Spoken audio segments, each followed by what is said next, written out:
안녕하십니까. 행복한 안식일, 하나님의 은혜와 사랑이 넘치는 안식일 되기를 바랍니다. 하나님의 말씀 마가복음 10장 46절부터 52절까지의 말씀을 보겠습니다. 마가복음 10장 46절부터 52절까지입니다.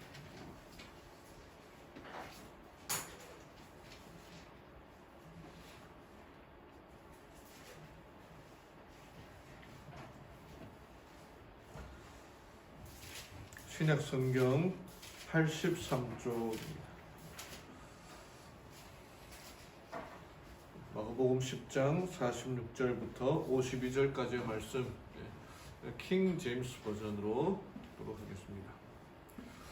그들이 여리고에 이르니라. 그분께서 자기 제자들과 많은 사람들과 함께 여리고에서 나가실 때에 디메오의 아들인 눈먼 사람 바디메오가 큰 길가에 앉아 국을 하다가 그분이 나사렛 예수님이시란 말을 듣고 소리를 지르기 시작하여 이르되 다윗의 자손 예수님이여 내게 긍휼을 베푸소서 하거늘 많은 사람들이 그에게 명하여 그가 잠잠하게 하나 그가 더욱 크게 소리를 지르며 다윗의 자손이여 내게 긍휼을 베푸소서 하니라. 예수님께서 멈추어 서서 그를 부르라고 명령하시니 그들이 그 눈먼 자를 부르며 그에게 이르되 안심하고 일어나라 그분께서 너를 부르신다 하매 그가 자기 옷을 내버리고 일어나 예수님께 나아오거늘 예수님께서 그에게 응답하여 이르시되 내가 내게 무엇을 해주기 원하느냐 하시니 그 눈먼 사람이 그분께 이르되 주여 내가 시력을 받게 해 주옵소서 하며 예수님께서 그에게 이르시되 내 길로 가라 내 믿음이 너를 온전하게 하였느니라 하시니 그가 즉시 시력을 받고 길에서 예수님을 따르니라.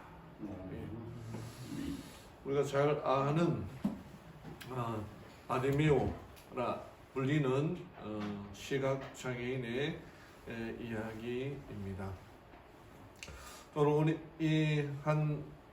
앞이 보이지 않는 사람의 이야기를 통해 왜 하나님께서 예루살렘으로 가는 길에 여리고에 들려서 이 사람을 만났고 그를 통해 주신 기별이 무엇인가 함께 생각해 보고자 합니다. 에밀리 디키슨이라고 하는 이 여성 시인이자 변호사가 있습니다.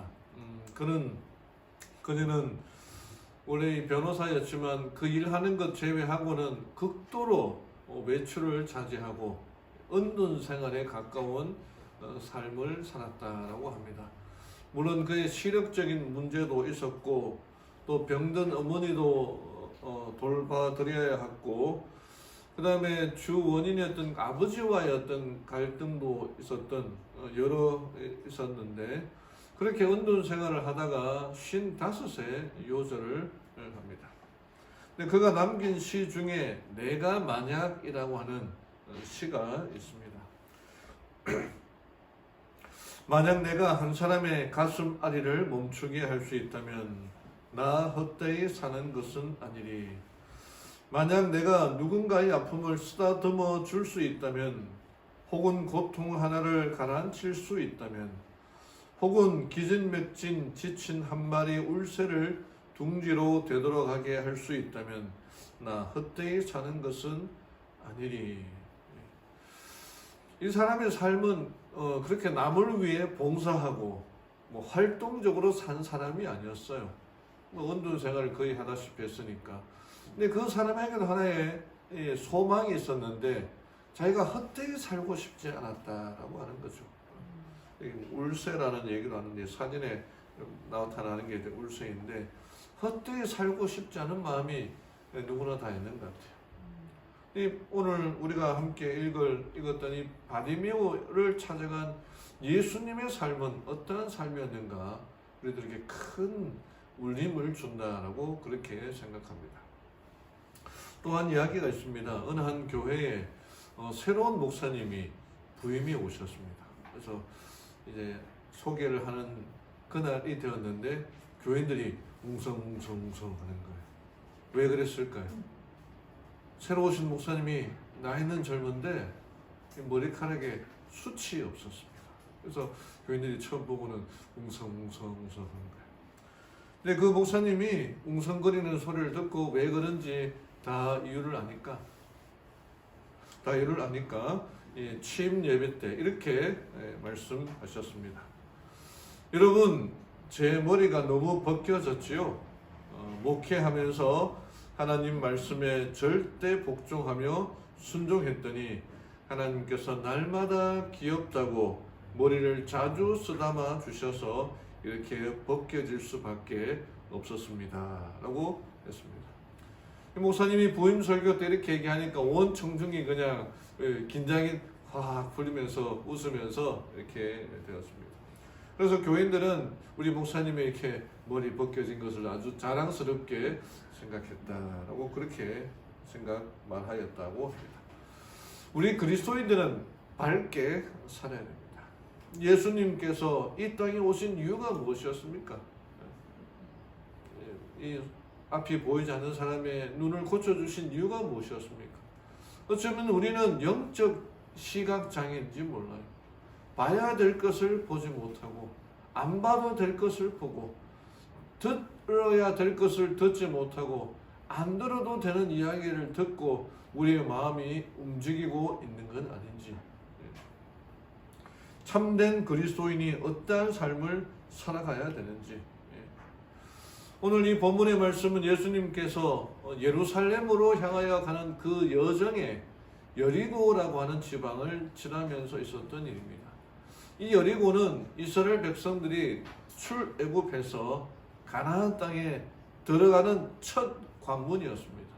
그 여리고성이 일주일 만에 아무런 어떤 것 없이 그 성벽이 일주일 만에 성을 하루에 한 바퀴씩 돌고 마지막 날에 7바퀴를 돌았을 때에 성벽이 무너졌던 그런 일들이 일어난 역사적인 장소 아니겠습니까? 그곳에서 이제 이스라엘 백성들에게 여리고라는 것은 정말 의미 있는 곳이었는데 그곳에서 바디메오라고 하는 한 시각장애인을 만나게 됩니다.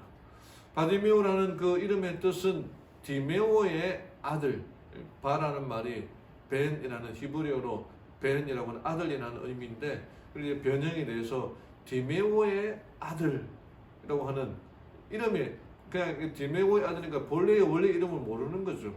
디모의 아들이라는 사람을 만나게 됩니다.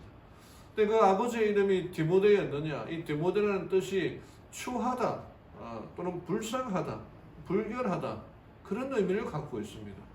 그 아버지가 불쌍하고 불결하고 아버지도 불결하니까 그 아들도 시각장애인이고 뭐 여러 이제 학자들이 얘기하기를 아마 그 아버지도 시각장애인이지 않았었는가 그렇게 이제 얘기를 하는데 여러분 귀가 들리지 않는 사람과 앞이 보이지 않는 사람 누가 더 답답할까요? 헬렌 켈러라고 하는 시각 청각뿐 아니라 말조차도 하지 못했던 이 삼중 장애를 갖고 있었던 이 헬렌 켈러가 나중에 얘기하기를 그 3가지 중에 한 가지를 면할 수가 있다면 그게 무엇이냐 물어봤더니 보는 것이었다 라고 얘기할 정도로 보지 못하는 고통은 듣는 것, 말하지 못하는 것보다 더 큰 고통이었다라고 말합니다. 오늘 이 바디메오를 찾아가신 예수님께서 그의 눈을 열어주시고 그로 하여금 선한 길로 인도해 주신 그 바디메오의 이야기는 오늘 우리를 찾아오시는 예수님의 이야기로 같습니다. 오늘 이 이야기를 통해서 몇 가지 함께 나누고자 합니다. 첫 번째는 예수에 집중하라는 것입니다. 46절에 그들이 여리고에 이르니라 그분께서 자기 제자들과 많은 사람들과 함께 여리고에 나가실 때에 디메오의 아들인 눈먼 사람 바디메오가 큰 길가에 앉아 구걸하다가 그분이 나사렛 예수이시라는 말을 듣고 소리를 지르기 시작하며 이르되 다윗의 자손 예수님이여 내게 긍휼을 베푸소서 하거늘. 바디메오는 앞이 보이지 않는 사람이었어요. 그러다 보니 이제 세상과 교통하는 것은 그의 청각 또는 그의 감각, 그의 촉각이었을 것입니다. 당신은 장애인이 된다는 것은 하나님께로부터 벌을 받았다라고 그렇게 생각하는 분위기가 만연했습니다. 지금은 조금 그렇지 않지만은 뭐 몇 년 전만 해도 뭔가 좀 이렇게 장애가 있다는 것은 벌을 받는 거라 생각했어요. 그래서 하나님의 징벌로 받아가는 사람이었다라고 하기 때문에 사회에서조차도 그렇게 인정받지 못하고 도움을 받지 못하는 사람이었습니다. 그러던 그가 이 길에서 앉아있다가 구걸하며 앉아있다가 사람들이 더 지나가는 소리를 들었을 때에 예수님이라는 말을 듣게 됩니다. 그에게도 예수님에 관한 소문을 누군가가 알려줬었겠죠. 정말 능력 있는 하나님, 모든 병을 고쳐주시는 하나님이라고 하는 그 소리를 들었을 것입니다. 얘기를 들었을 거예요. 근데 그가 사람들이 갑자기 분위기 웅성하는 군중들이 몰려가는 그 분위기가 좀 달라짐을 느끼면서 예수님이라는 이름을 들었을 때에 그의 모든 관심과 이 청각과 집중은 그분께로 향하는 것이었습니다. 그리고는 예수님, 나를 불쌍히 여겨 주시옵소서라고 얘기하는 겁니다. 고든 맥도날드라는 사람이 이렇게 얘기했어요. 믿음은 위를 보는 경우를 제외하고 시각장애인이 되는 것이다. 불가능에 대해 눈을 감고 의심에는 귀를 닫고 하나님께만 귀를 기울이는 것이다. 우리는 살아가면서 많은 뉴스와 많은 이야기를 듣게 됩니다. 제가 전에도 개인적으로 한번 얘기했지만 요즘 뉴스를 거의 안 보려고 하고 있거든요. 단지 이제 예화를 좀 이렇게 찾기 위해서 보지만은 정치 관련 뉴스를 보지 않고 그렇게 살아갑니다. 근데 지금은 정말 넘쳐나는 뉴스를 듣고 보는 시대에 살고 있어요. 뭐 SNS라서 뭐 페이스북이라서 다른 사람이 어떻게 살아가는지를 그냥 오픈해 놓고 그를 또 보는 그렇게 살아가고 있는 겁니다. 전에는 알지 못했던 그런 일들을 지금은 그냥 알고 싶지 않아도 그냥 읽는다 보면은 다른 사람이 어디를 갔고 내 친구가 무엇을 했고 어디 놀러 갔고 뭐 산에 올라갔고 바다에 갔고 그런 것까지 다 알게 되는 겁니다. 또 어떤 연예인들이 뭐 어떤 일을 했고 이제는 또 지나쳐서 가짜 뉴스까지 그렇게 돌아가고 있습니다. 그래서 우리가 정말 들어야 될 것, 봐야 될 것을 보지 못하고 쓸데없는 것에 신경을 써요 살아가고 있을 것입니다. 그런데 이 시각장애인인 바디메오는 예수님이라는 그 소리를 듣고 그의 온 신경을 예수님께 집중했다는 겁니다. 우리가 살아가면서 정말 중요하고 필요한 것에 집중하며 살아갈 때가 바로 지금이라고 생각됩니다. 쓰잘데없는 것들에 우리의 시간을 낭비하지 말고 우리의 이 힘을 낭비하지 말고 하늘을 바라보라는 거죠. 고든 맥도날드 목사님은 믿음이라는 것은 하늘만을 바라보고 나머지 모든 것에 대해서는 눈을 감고 귀를 닫다. 하나님께만 귀를 기울이고 열어간다는 것입니다. 그렇게 살아가야 한다는 것입니다. 와이프는 교회 보내는 군면에서 이제 마지막 때가 다가오는 그때에 하나님의 백성들에게 뭐라고 말하냐면은 위를 보라. 땅을 보지 말고 주위를 보지 말고 위를 보라는 거죠. 그리고 그대의 믿음을 항상 굳게 하라. 다른 사람이 이야기를 듣고 다른 사람의 어떤 소식을 듣다 보면은 내가 살아가고 있는 게 제대로 살아가고 있는지 잘못된 삶이 아닌지 그런 회의가 들 때가 있지만 그럴 때일수록 위를 바라보고 성경을 바라보고 읽으라는 거죠. 오늘도 아침 기도력에도 비슷한 말씀이 나왔습니다만은 우리가 바라봐야 할 것은 위를 바라보는 거죠. 그 시각장애인이었던 바디메오가 예수님 외에는 그 목소리 외에는 들으려고 하지 않고 오직 하나님께로만 나아가려고 했던 그 심정이 우리의 절박한 심정이 되어야 된다는 겁니다. 열왕기상에 보면은 엘리야가 이제 갈멜산에서 이 전투를 마치고 그가 그 이세벨의 목숨을 위협하는 얘기를 듣고 불이 나게 도망치고 도망가다가 이제 그가 하나님의 섭리로 말미암아 호렙산에 이르게 되면서 하나님께서 엘리야에게 호렙산에 올라와서 내 말을 들으라, 나를 만나라라고 그렇게 얘기하는 장면이 열왕기상 19장에 나옵니다. 그리고는 하나님 음성을 듣는 법을 가르치기 위해서 첫 번째는 크고 강한 바람이 산을 가르고 바위를 부수는 바람을 일으키게 합니다.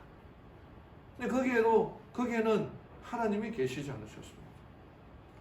그런 바람 후에 지진이 있었습니다. 땅이 흔들리고 갈라지는 그 가운데에 지진이 일어났지만 거기에도 계시지가 않았어요. 그리고 그 다음에는 불을 일어나는 것이 보였습니다. 그 불 가운데에 하나님께서 계실 것 같았지만 엘리야가 보면은 거기도 하나님이 계시지 않았습니다. 그런데 마지막에 여기에 12절에 보면은 또 지진 후에 불이 있으나 불 가운데 여호와께서 계시지 아니하더니 불 후에 세미한 소리가 있는지라. 얼마나 작은 소리였는지 모르지만 하나님의 음성이 들렸다는 거죠. 정말 대자연에 바람이 불고 바위가 날아가고 지진이 나고 불이 막 터지는 그때는 그가 두려워하지 않았지만은 세미한 음성이 들릴 때 그가 두려워서 겉옷으로 그의 얼굴을 가렸다고. 당시 하나님을 뵙는다는 것은 죽는 것과 마찬가지였죠. 근데 그의 겉옷을 가렸다는 것은 하나님을 두려움으로 나아갔다는 거죠. 세미한 음성 가운데에 하나님의 음성이 들렸다고 하는 것입니다. 여러분, 우리들 삶에 하나님의 역사하신 음성을 들어야 됩니다. 제가 요즘 그 청년들하고도 이 공부하는 제자훈련 과정을 공부하고 우리 집사님들하고도 지금 제자 일기 과정을 공부하는데 딱 구분되는 게 하나가 있어요. 근데 그게 뭐냐면은 우리 집사님들은 하나님의 음성을 듣는 훈련이 잘 되어 있다는 거예요. 그 나에게 하시는 말씀 이것이 하나님의 뜻이구나, 하나님의 음성이구나, 그것을 고백하거든요. 우리 청년들은 얘기를 하다 보면은, 공부하다 보면은 이게 하나님의 말씀이었는데, 하나님의 음성이었는데 음성인 줄 모르고 살아가는 경우가 많더라고요. 여러분, 하나님께서 우리에게 깊이 역사하시는 그 음성을 듣는 훈련을 해야 돼요. 엘리야도 하나님의 음성 듣는 법을 몰랐습니다.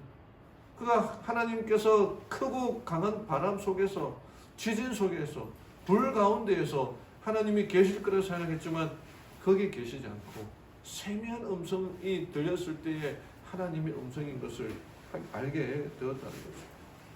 우리가 살아가면서 하나님의 음성을 들어야 돼요. 좀 집중하면서 들을 필요가 있습니다. 뭐 우리의 삶이 참 바쁘고 분주하지만 그럴 때일수록 하나님의 음성을 듣는 훈련을 해야 돼요.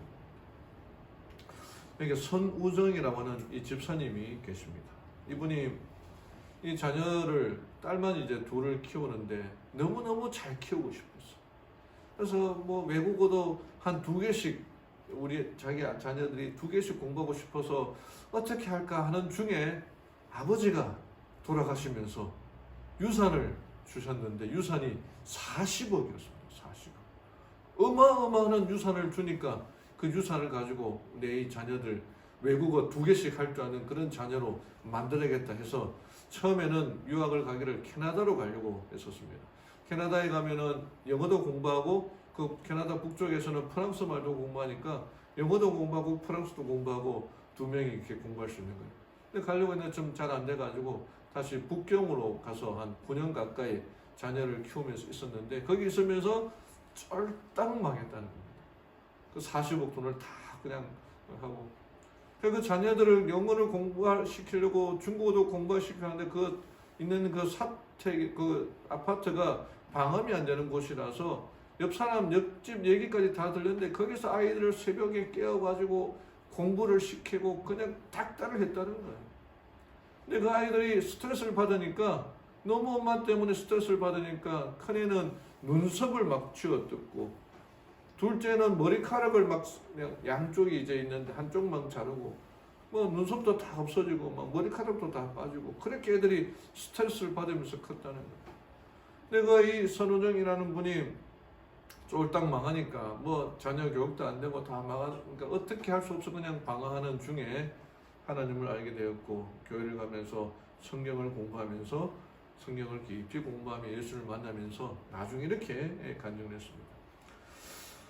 자식과 자식의 외국어 공부가 우선이었던 저는 마음의 중심에서 이 아이들이 제 것이 아니라 하나님의 자녀임을 고백하게 되었어요. 고백과 함께 이 아이들이 얼마나 귀한 주님의 자녀인지 마음을 부어주셨습니다. 제가 저의 욕심으로 함부로 소리 지르고 윽박 지르고 할 수 있는 저만의 소유물이 아니었어요. 고백 후 아이들에게도 진심으로 사랑을 했고, 자기가 하나님의 자녀라고 생각하지 않고 내 새끼라고 한 거예요. 내 새끼 내 마음대로 하겠다고 그냥 닥달을 했던 그 삶이 그게 아니었구나. 하나님의 자녀였구나. 그 음성을 듣지 못했음을 고백하고 나중에 하나님의 음성을 듣고는 그것을 고백하게 되었다는 겁니다. 여러분, 우리가 살아가는 그 삶에 있어서 하나님께서 나를 이끄시는 그 음성을 듣는 게 필요합니다. 그리고 그 예수님께 가까이 나가고 집중하는 게 필요합니다. 하나님 음성을 우리의 삶 속에서 듣고 깨달으며 살아가는 우리 성도님들 되기를 간절히 바랍니다. 두 번째는 예수님께 나아갈 때 불쌍히 여기소서라고 외쳐야 된다는 겁니다. 바디메오는 예수님이 지나간다는 그 소리를 듣고 정말 자기의 온 힘을 다해서 나를 다윗의 자손 예수님이여 나를 불쌍히 여기소서 그렇게 얘기했습니다. 여기에 소리라는 말이 소리를 지르기 시작했다는 말이 헬라어로 울부짖다, 외치다 그런 의미를 갖고 있습니다. 정말 내 목소리, 내 마음의 모든 것을 다 쥐어짜면서 하나님 도와주십시오. 누가 자기가 보이는 게 아니라 그냥 듣기만 하고 예수님이 가까이 있는지 멀리 있는지 모르고 그냥 외치는 것입니다. 그랬더니 사람들이 조용해라 조용해라 그렇게 하지 않습니까? 시끄럽다고 하지 않습니까? 그럼에도 불구하고 정말 소리 질러 울부짖으며 외치면서 남이야 뭐라 그러든 간에 하나님을 찾던 그 심정이 우리의 심정이 되어야 되는 겁니다. 예레미야 29장 13절에 이렇게 말하고 있습니다. 너희가 온 마음으로 나를 구하면 나를 찾을 것이요 나를 만나리라. 온 마음, 하나의 마음이죠. 내에 있는 온 마음, 반 마음도 아니고 3분의 1 마음도 아니고 온 마음으로 하나님을 찾아내는 거예요. 그냥 찾다가 못 찾으면 포기하는 게 아니라 찾을 때까지 부르짖고 만나라고 하는 것입니다. 그 하나님께서 이 우주에 계시는 하나님 우리가 어떻게 찾을 수가 있겠습니까? 우리가 부르짖을 때에 우리에게 가까이 오신다는 겁니다. 예수님이 그 음성을 들었습니다. 사람들이 제자들이 조용히 해라 입 다물어라 뭐 이게 잠잠하라고 되어 있습니다만은 그보다 더 심한 말을 했던 것입니다. 근데 그 예수님의 음성을 듣고 예수님이 부르셨어요. 그때 이 바디메오가 어떻게 나갔습니까? 예수님께서 멈춰서서 그를 부르라고 명령하시니 그들이 눈먼 자를 부르며 그에게 이르되 안심하고 일어나라 그분께서 너를 부르신다 하매 그가 자기 옷 이 거지에게 이 외투는 이불과도 같고 집과도 같은데 거기 있는 모든 것을 버려두고 예수를 찾아가는 겁니다. 예수님께서 만나겠다고 가는 거죠. 어쩌면 주위에 있는 사람들이 도와주었는지 모릅니다. 그러나 그가 모든 것을 버려두고 예수를 향해 나아가는 모습은 눈에 선하지 않습니까? 앞이 보이지 않으니 움직일 수도 없었어요. 눈만 금박거리면서 나아가는데 사람들이 길을 비켜주면서 예수님께로 인도하였을 것입니다. 화이트주석이 이렇게 얘기합니다. 예수님은 이 호소를 들으셨다. 이 사람의 끈질긴 믿음은 보상을 받았다. 육체의 시력이 회복되었을 뿐 아니라 그의 이해의 눈도 열렸다. 육체의 시력뿐 아니라 그의 영적인 눈도 열렸다는 거죠. 그는 그리스도에게서 구속주를 보았고 의의 태양빛은 그의 영혼 속으로 빛을 비추고 있었다. 소경 바디메오와 같이 그리스도의 필요를 느끼고 그가 한것같이 열렬하고 단호하게 부르짖는 사람들은 모두 다 그들이 갈망하는 축복을 받는다. 여러분 하나님의 축복을 받기를 원하십니까? 내 삶이 너무나 편안하고 안락해서 그런 축복 없이도 살아간다. 그는 간절한 마음이 없는 거죠. 나로 하여금 아직도 영적인 눈은 닫혀 있는 겁니다. 나에게 하나님이 필요하다는 것조차도 모르고 살아가는 겁니다. 그럼 하나님께서 나로 하여금 절박한 마음을 주시고 간절히 찾는 마음을 주시는 것, 이게 하나님의 선물이라는 거죠. 내게 뭔가 필요를 느끼고 하나님께 나아갈 때 울부짖는 마음으로 나아가기를 바라시는 것, 하나님의 축복이라는 겁니다. 그래서 우리의 영적인 눈을 뜨고 하나님을 바라볼 때 우리가 갈망하는 축복을 받는다는 거죠. 누가복음 19장에는 이 삭개오 이야기가 나와요. 그가 키가 작은 사람이었습니다. 병적인 작은 사람이었을 거라 생각이 돼요. 근데 그 예수님 만나기를 얼마나 갈망했습니까? 예수님이 지나갈, 이 사람도, 이 삭개오도 여리고 사람 아니었어요. 그 지나갈 때에 그곳에서 예수님을 만나기를 원했는데 사람들이 둘러싸여 있었어요. 자기보다 키 큰 사람들이 둘러싸여 있어. 볼 수가 없었어요. 또 그 평판도 안 좋았기 때문에. 그랬던 그가 어떻게든 하나님을 만나기 위하여 나무 위로 올라갔을 때에 예수님께서 그를 만나지 않았었습니까? 네, 이렇게 표현합니다. 제사장들과 랍비들의 불평의 소리와 군중의 외치는 환영 소리를 넘어서 세리장의 말로 표현되지 않는 소원은 예수님의 마음에 고사했다. 시끌벅적한 소리. 바디메오가 예수님이라는 단어를 듣고 그가 온 것에 집중하였던 것처럼 예수님께서는 사람들로 둘러싸여 있는 그 장막에서 제사장들의 불평과 사람들의 이렇게 시끄러운 소리 가운데도 들리지 않는 삭개오의 그 마음에 호소하는 음성을 듣고 계셨기 때문에 삭개오를 만날 수 있었던 겁니다. 우리의 형편이 어떻습니까? 지금 팬데믹 이제 다 아직 끝나진 않았지만 이제 사회적인 분위기는 끝나가고 있는 것 같아요. 이런 상황 속에서 우리가 얼마나 하나님을 찾기를 원하며 갈망하고 있습니까? 삭개오의 소원을 들어주신 그 예수님, 바디메오의 소원을 들어주신 그 예수님이 오늘 우리들로 만나기를 원하고 우리들의 절박한 음성을 듣기를 원합니다. 그 음성으로 듣고 순종하며 결심하는 우리 모두가 되기를 바랍니다. 마지막으로 믿음으로 예수를 따르자입니다. 바디메오를 만난 예수님 이렇게 말씀하셨습니다. 내가 내게 무엇을 해주기 원하느냐 하시니 그 눈먼 사람이 그분께 이르되 주여 내가 시력을 받게 해 주옵소서 하며 예수님께서 그에게 이르시되 내 길로 가라 내 믿음이 너를 온전하게 하였느니라 하시니 그가 즉시 시력을 받고 길에서 예수님을 따르니라.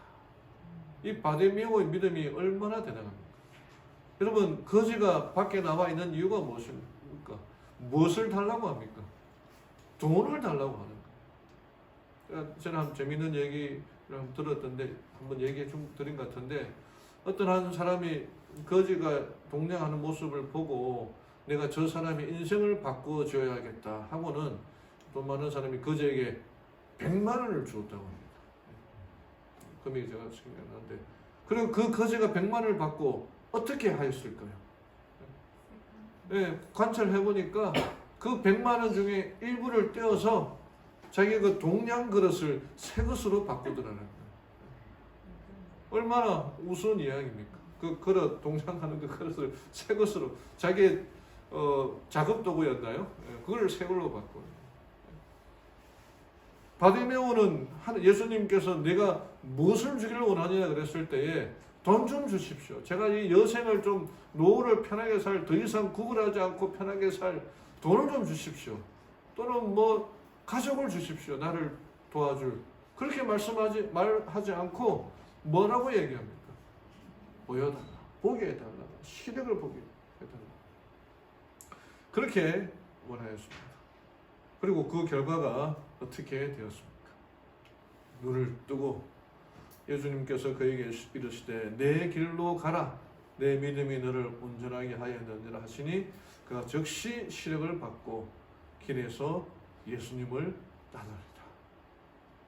그가 시력을 받고는 예수님을 따르는 제자가 되었다는 것입니다.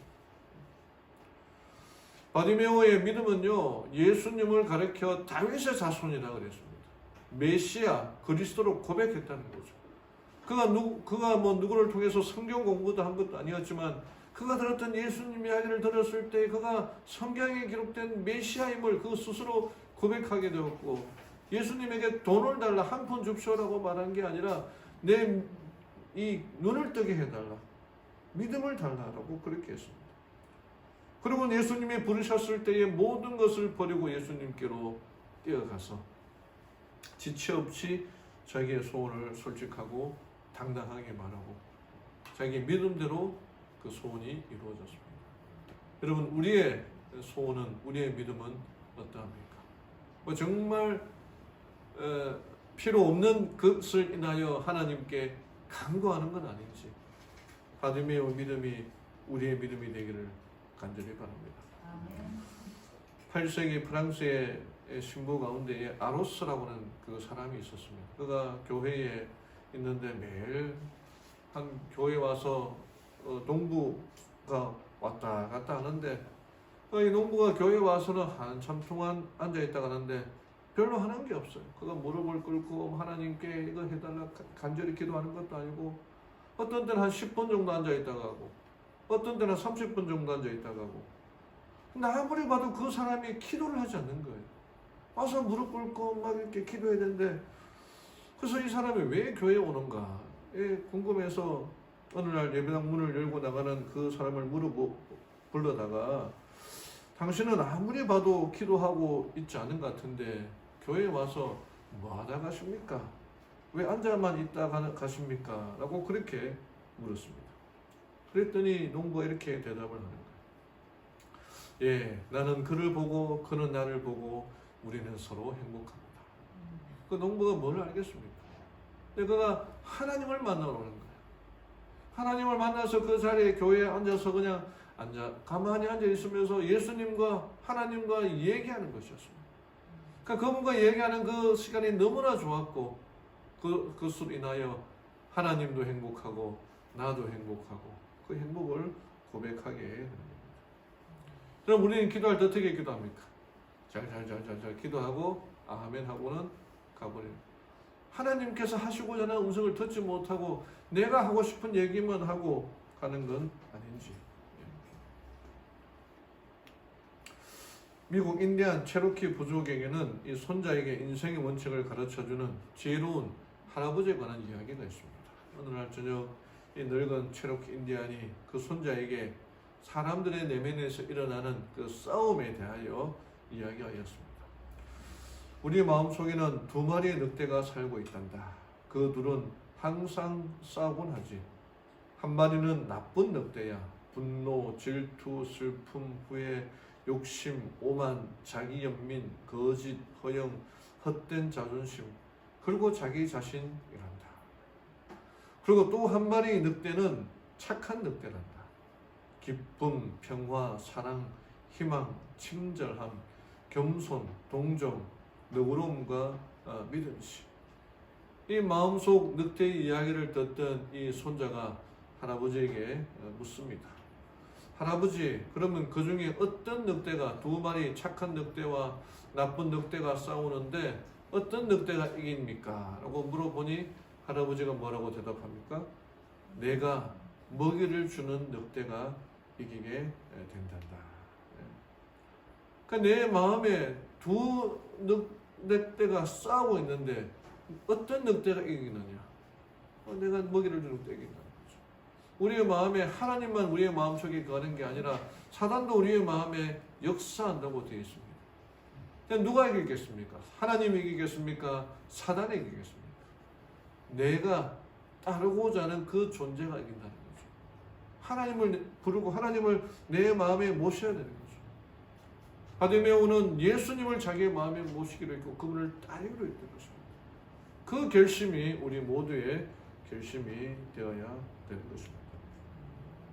저는 잘 모르지만 이 엄두성 목사님 예를 듣고 참 많은 감동을 받았는데, 이분이 개신교에서 처음으로 수도원을 시작한 사람이에요. 수도원이라는 개념은 가톨릭교에서 시작되었거든요.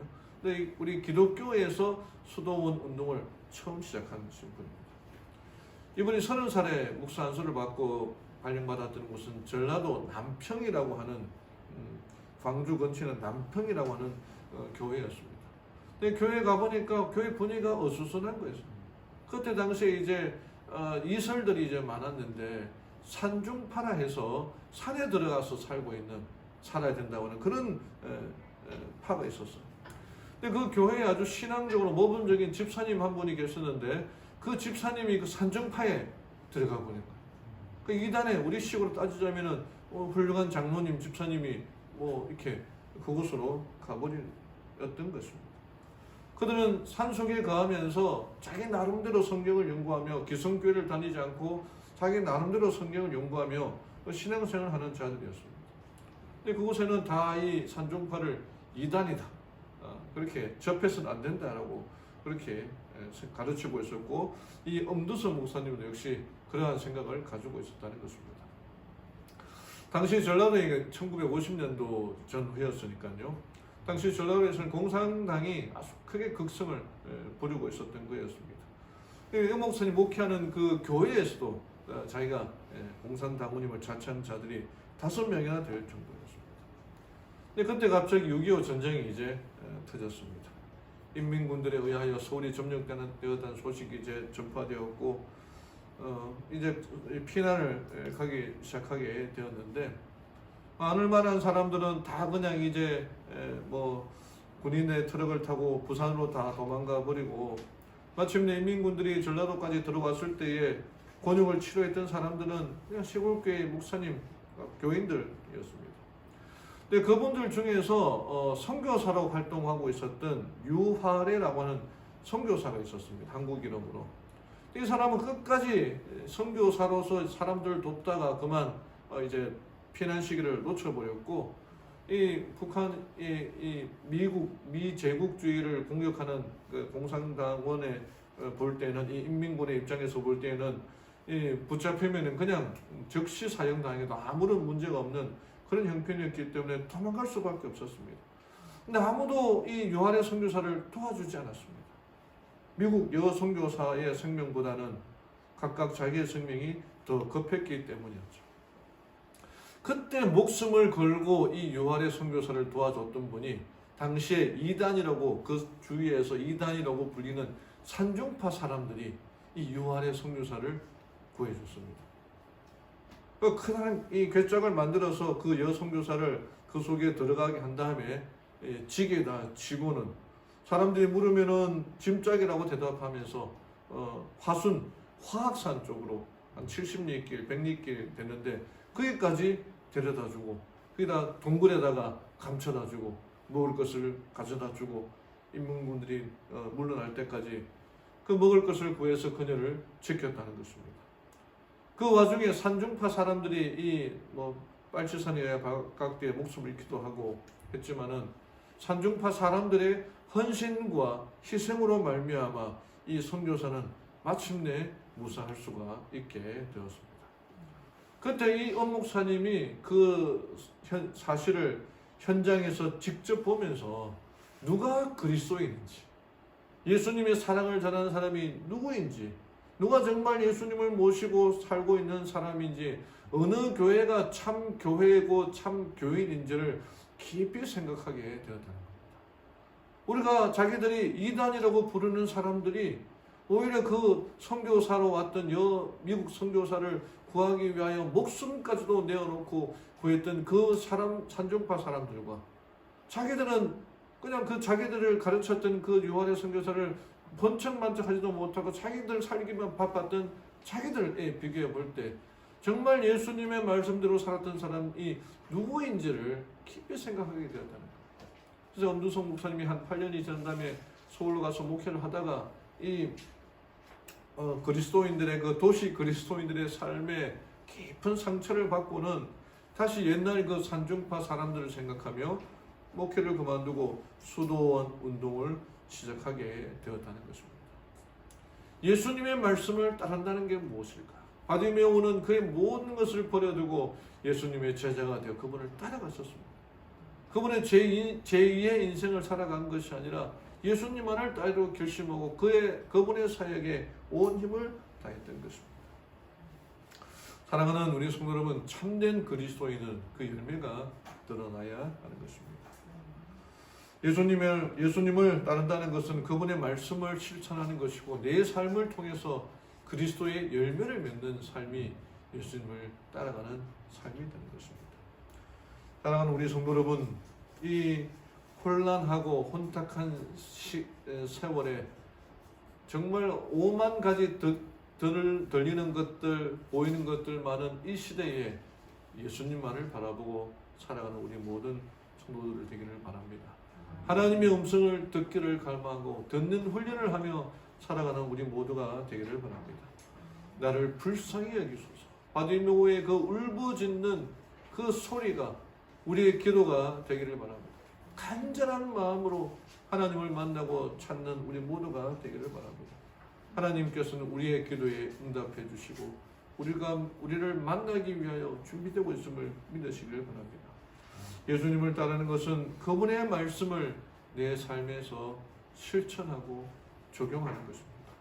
예수님의 제자가 되어 우리의 삶을 통해 하나님께 영광 돌리며 살아가는 우리 모두가 되기를 바라며 오늘 말씀을 마치겠습니다.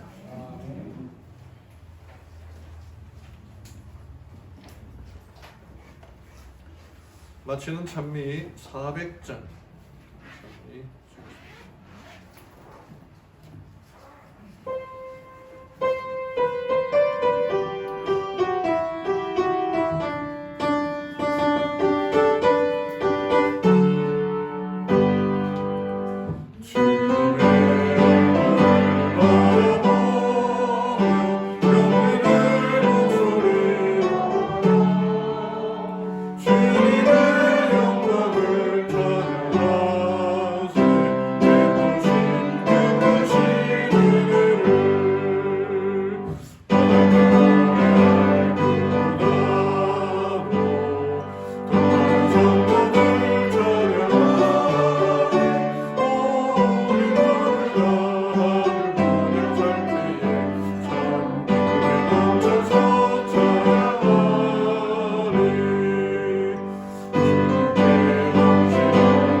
하늘에 계시는 하나님 아버지, 바디메오가 예수님께 집중하고 그분께 갈급하고 간절히 구하였던 그 마음으로, 그 심정으로 하나님, 우리도 예수님께 집중하고 하나님만을 바라보며 그분을 찾기를 갈망하도록 인도하여 주시옵소서.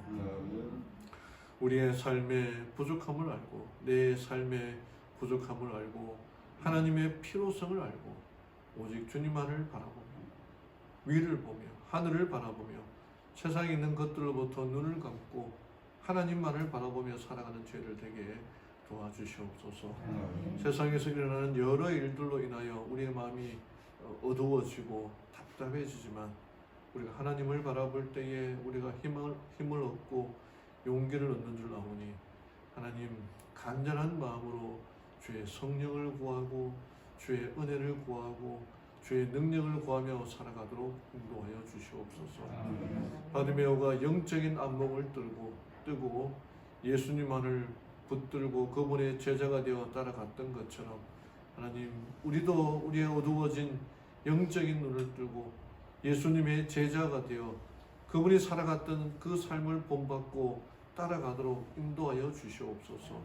더 이상 사단의 노예로 사단의 종으로 살아가는 것이 아니라 하나님의 자녀로 영으로 인도함을 받는 하나님의 자녀가 되어 예수님의 제자가 되어 우리의 삶을 통해 하나님께 영광 돌리며 살아가는 죄를 되게 인도하여 주시옵소서.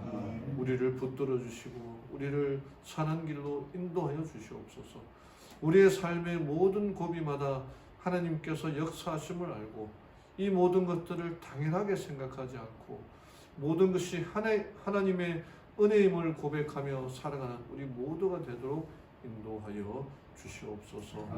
그리하여 이제는 하나님의 은혜와 예수님의 사랑과 성령의 임재하심이 함께한 모든 무리들에게 임재해 주시옵기만을 사랑해 예수님 이름으로 간절히 기도드리옵나이다. 아멘.